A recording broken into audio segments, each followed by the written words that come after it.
RSS बोलता है कि हम नेशन बिल्डिंग के लिए काम करते हैं। 100 साल की उम्र हो गई है कि सिर्फ मुसलमानों के खिलाफ जहर भरने के अलावा तुमने कभी तो सिखाया ही नहीं। No Muslim is allowed, no Christian is allowed, only Hindus. या झूठ बोला कि 3 दिन में हम चाइना बॉर्डर संभाल लेंगे, अरे मणिपुर जाके संभाल के दिखाओ यार। All we want is justice. RSS का चीफ कोई एससी ओबीसी भी बन जाता है तो उससे क्या बदलाव हो जाएगा? ये सब झूठ है। एक आदमी ठाकुर था, रज्जू भैया, बाकी सिर्फ ब्राह्मण थे। अब आप इतने उदार हो गए हैं, कह रहे हैं कोई भी हो सकता है। दलित हो सकेगा। इतना सिंपल है आपके यहाँ हो जाना।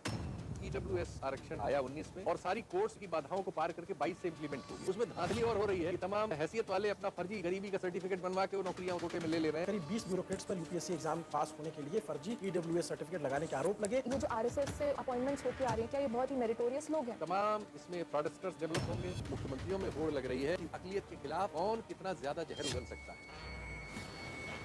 राहुल गांधी कह रहे कि पीएम मोदी कॉम्प्रोमाइज्ड है। नरेंद्र सरेंडर हो गया है, अदानी के कारण कॉम्प्रोमाइज हो गए हैं। एक मौका आया तो गलवान में 21 आदमी मारे गए। लद्दाख में चीनी झड़प में शहीद होने वाले 20 शहीदों को देश कभी नहीं भूले। दूसरा मौका आया तो भाग खड़े हुए बोले जो जी में ऐसा करो। सर, चीनी सेना टैंक लेकर भारत की सीमा के नजदीक आ रही है। जो उचित समझो वो करो। तो देश की सिक्योरिटी को कॉम्प्रोमाइज करते हैं प्रधानमंत्री।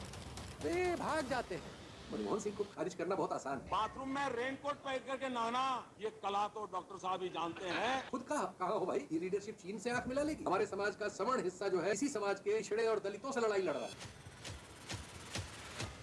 वो चीन से नहीं लड़ रहा, मुसलमानों से, मुसलमान से लड़ रहा है।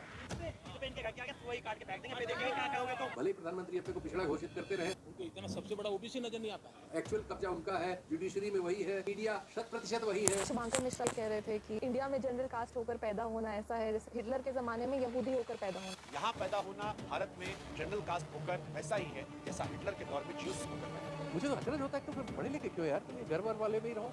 मीडिया उल्टा वातावरण हर बात पे हमारे यहाँ बना देता है। वो झूठे इस्लामाबाद पे कब्जा कर लेता है।